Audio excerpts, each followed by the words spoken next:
श्री शिवाय नमस्तुभ्यं। श्री शिवाय नमस्तुभ्यं। राधे राधे, जय श्री कृष्णा। आप सभी का दिन शुभ और मंगलमय हो। तो आइए श्रवण करते हैं सावन मास महात्म्य का 16वां अध्याय। इस अध्याय में वर्णन किया गया है शीतला सप्तमी व्रत का वर्णन तथा व्रत कथा। ईश्वर बोले कि हे सनत कुमार, अब मैं शीतला सप्तमी व्रत को कहूँगा। श्रावण मास में शुक्ल पक्ष की सप्तमी तिथि को यह व्रत करना चाहिए। सबसे पहले दीवार पर एक कापी का आकार बनाकर अनशरीरी संज्ञक दिव्य रूप वाले 7 जल देवताओं, 2 बालकों से युक्त पुरुष संज्ञक नारी, एक घोड़ा, एक वृषभ तथा नर वाहन सहित एक पालकी भी उस पर बना दे।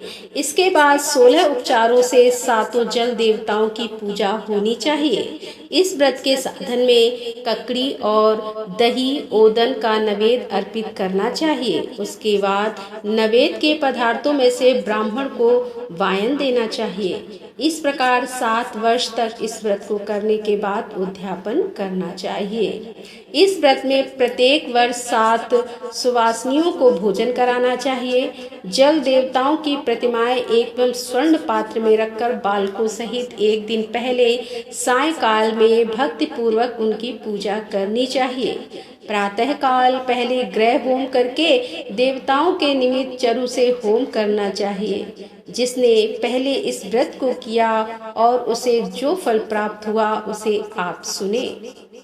सौराष्ट्र देश में शोभन नामक एक नगर था। उसमें सभी धर्मों के प्रति निष्ठा रखने वाला एक साहूकार रहता था।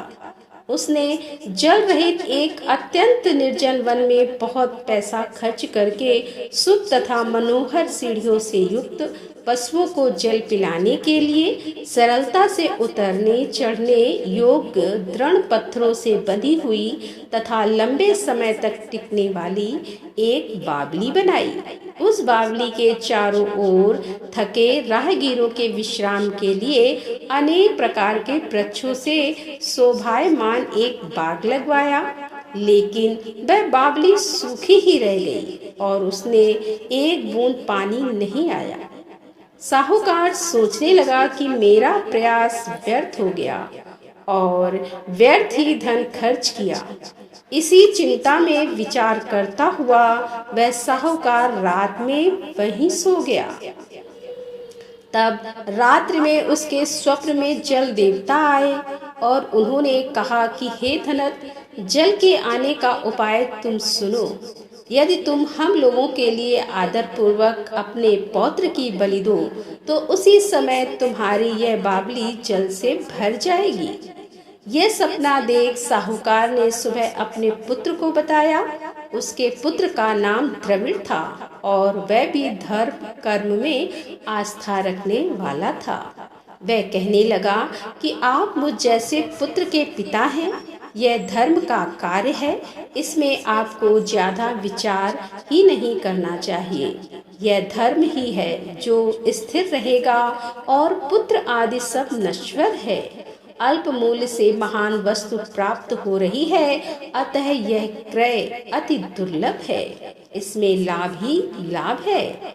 सितांशु और चंडांशु ये मेरे 2 पुत्र हैं। इनमें से सितांशु नामक जो ज्येष्ठ पुत्र है उसकी बलि बिना कुछ विचार किए आप दे दें। लेकिन पिताजी, घर की स्त्रियों को यह रहस्य कभी ज्ञात नहीं होना चाहिए। उसका उपाय ये है कि इस समय मेरी पत्नी गर्भ से है और उसका प्रसव काल भी निकट है, जिसके लिए वह अपने पिता के घर जाने वाली है। छोटा पुत्र भी उसके साथ जाएगा। हे तात, उस समय यह कार्य निर्रूप से संपन्न हो जाएगा। पुत्र की यह बात सुनकर पिता उस पर अत्यधिक प्रसन्न हुए और बोले कि हे पुत्र, तुम धन्य हो और मैं भी धन्य हूँ जो कि तुम जैसे पुत्र का मैं पिता बना। इसी बीच सुशीला के घर से उसके पिता का बुलावा आ गया और वह जाने लगी। तब उसके ससुर तथा पति ने कहा कि यह ज्येष्ठ पुत्र हमारे पास ही रहेगा, तुम इस छोटे पुत्र को ले जाओ। इस पर उसने ऐसा ही किया। उसके चले जाने के बाद पिता पुत्र ने उस बालक के शरीर में तेल का लेप किया और अच्छी प्रकार स्नान कराकर सुंदर वस्त्र व आभूषणों से अलंकृत करके पूर्वाषाढ़ तथा शतभिषा नक्षत्र में उसे प्रसन्नता पूर्वक बावली के तट पर खड़ा किया और कहा कि बावली के जल देवता, इस बालक के बलिदान से आप प्रसन्न हो। उसी समय वह बावली अमृत तुल्य जल से भर गई। वे दोनों पिता पुत्र शोक व हर्ष से युक्त होकर घर की ओर चले गए। सुशीला ने अपने घर में तीसरे पुत्र को जन्म दिया और 3 महीने के बाद अपने घर जाने को निकल पड़ी। मार्ग में आते समय वह बावली के पास पहुंची और उस बावली को जल से भरा हुआ देखा तो वह बहुत ही आश्चर्य में पड़ गई। उसने उस बावली में स्नान किया और कहने लगी कि मेरे ससुर का परिश्रम व धन का व्यय सफल हुआ। उस दिन श्रावण माह के शुक्ल पक्ष की सप्तमी तिथि थी और सुशीला ने शीतला सप्तमी नामक शुभ व्रत रखा हुआ था।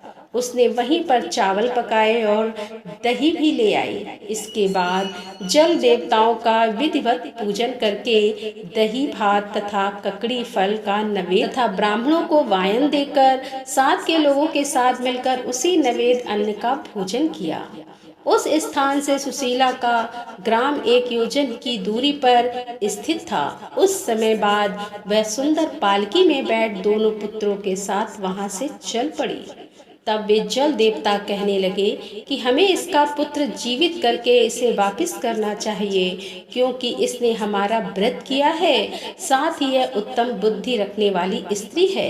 इस व्रत के प्रभाव से इसे नूतन पुत्र देना चाहिए। आपस में ऐसा कहकर उन दयालु जल देवताओं ने बावली में से उसके पुत्र को बाहर निकालकर माता को दिखा दिया और फिर उसे विदा किया। बाहर निकलकर वह पुत्र माता माता पुकारता हुआ अपनी माता के पीछे दौड़ पड़ा। अपने पुत्र का शब्द सुनकर उसने पीछे मुड़कर देखा। वहां अपने पुत्र को देखकर वह मन ही मन बहुत चकित हुई। उसे अपनी गोद में बिठाकर उसका माथा चूमा, किंतु यह डर जाएगा इस विचार से उसने पुत्र से कुछ नहीं पूछा। वह अपने मन में सोचने लगी कि यदि इसे चोर उठा लाए तो यह आभूषणों से युक्त कैसे हो सकता है, और यदि पिशाचों ने इसे पकड़ लिया था तो दोबारा छोड़ क्यों दिया। घर में संबंधी जन ने तो चिंता के समुद्र में डूबे होंगे। इस प्रकार सुशीला सोचती हुई वह नगर के द्वार पर आ गई। तब लोग कहने लगे कि सुशीला आई है। यह सुनकर वे पिता पुत्र अत्यंत चिंता में पड़ गए कि वह न जाने क्या कहेगी और उसके पुत्र के बारे में हम क्या जवाब देंगे। इसी बीच वह तीनों पुत्रों के साथ आ गई। तब ज्येष्ठ बालक को देखकर सुशीला के ससुर तथा पति घोर आश्चर्य में पड़ गए और साथ ही बहुत आनंदित भी हुए। वे कहने लगे कि हे सुचिस्मते, तुमने कौन सा पुण्य कर्म किया अथवा व्रत किया था। हे भावनी, तुम पतिव्रता हो, धन्य हो और पुण्यवती हो। इस शिशु को मरे हुए 2 माह बीत चुके हैं और तुमने इसे फिर से प्राप्त कर लिया, और वह बावली भी जल से परिपूर्ण है। तुम एक पुत्र के साथ अपने पिता के घर गई थी, लेकिन वापस तीनों पुत्रों के साथ आई हो।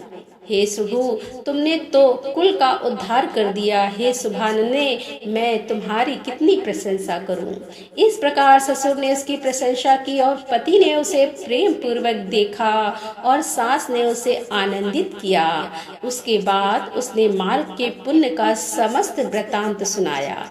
अंत में उन सभी ने मनोवांछित सुखों का उपभोग करके बहुत आनंद प्राप्त किया। हे वत्स, मैंने इस शीतला सप्तमी व्रत को आपसे कह दिया है। इस व्रत में दही ओदन शीतल, ककड़ी का फल शीतल और बावली का जल भी शीतल होता है तथा इसके देवता भी शीतल होते हैं। अतः शीतला सप्तमी का व्रत करने वाले तीनों प्रकार के तापों के संताप से शीतल हो जाते हैं। इसी कारण से यह सप्तमी शीतला सप्तमी इस यथार्थ नाम वाली है। तो श्रोताओं, इस प्रकार श्री स्कंद पुराण के अंतर्गत ईश्वर सनत कुमार संवाद में श्रावण मास महात्म्य में शीतला सप्तमी व्रत कथन नामक 16वां अध्याय पूर्ण हुआ। राधे राधे। जय श्री कृष्णा। हर हर महादेव। जय भोलेनाथ की।